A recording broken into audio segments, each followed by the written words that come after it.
That's the one we passed up. He made a perfect shot, probably a lung shot. And that sheep went down in about 10-15 seconds. We've been working hard all day.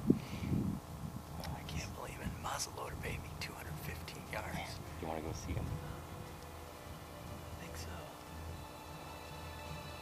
Stay tuned.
Well, it's the 31st of July, day before opening day for sheep here in the Yukon.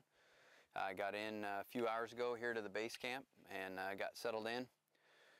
It's been 9 years since I went Dall sheep hunting, so anticipation's been killing me. I haven't slept much the last week for certain. Anyway, Dan just flew my guide Graham and some supplies for our camp, just flew him out, was going to drop him off and get some things set up and then come back here and get me. I've got to check the guns to make sure they didn't get banged around and off target on the flight up here. I'm really looking forward to it. The weather is beautiful. It's blue skies, maybe a little bit warmer than I would like, but everybody up here is loving the warm weather. I'm sure it'll be cooler up on these big mountains around us where we're going to be hunting, but looking forward to it. A lot of anticipation coming into this hunt, and going to pack my muzzleloader. I haven't done that on a sheep hunt yet, and we'll see how it goes. Add a little extra excitement to it. Not that sheep hunting isn't exciting enough, so looking forward to it. You know, when I flew in yesterday and I got a shuttle ride to the airport, and the guy driving the van asked me who I was going with, and I said Dan Reynolds, and he said, well, you're going with the best. So I know that makes a guy feel good, so I'm definitely looking forward to it and gonna have a good time, gonna have a great hunt, see if I can take home one of these big old Yukon twister rams.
what I see is 4 Dall sheep, and a couple of them are really Fannin-y, like they're really, you know, speckly looking things, and 3 of them are not legal, and one of them is far beyond legal.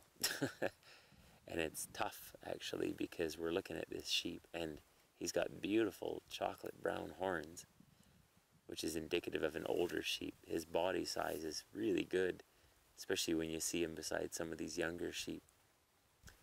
And his one side is broomed, and his other side's got a beautiful little flare to it, and he appears to be heavy, but it's so unusual to see an older big sheep in a group of young ones. So I'm just trying to get a sense of this guy. And I think at this distance we've probably seen about as much as we can, and we probably know about as much as we're gonna know. But he definitely looks heavy. His curl is not deep, but he's definitely a good looking sheep.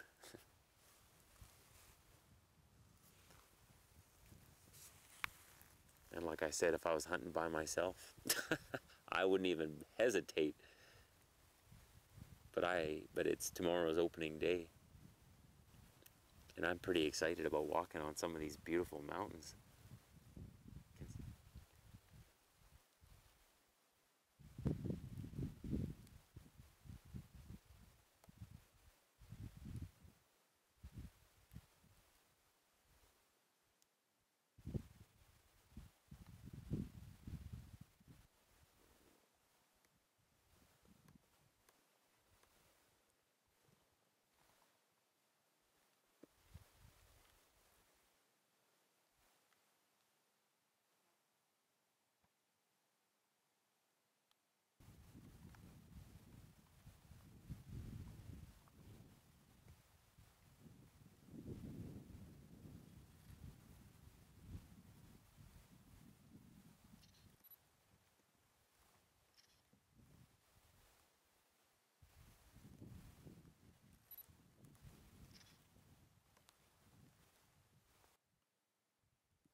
Climbed all the way.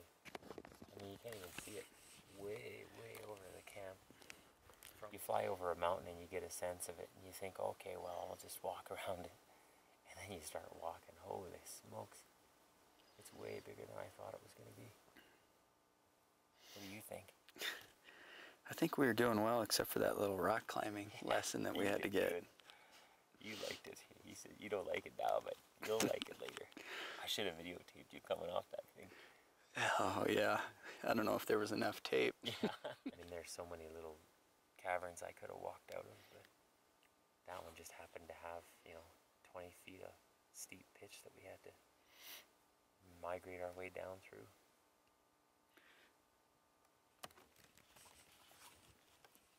He might call it a steep pitch, but I'm going to call it a vertical face. A vertical face. I do so well at those. It's amazing. Yeah. And show everybody what we got here. This is what this whole ridge is like.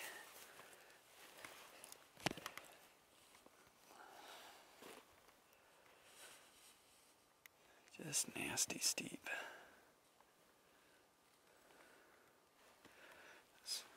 I call this bitch mountain that we're on.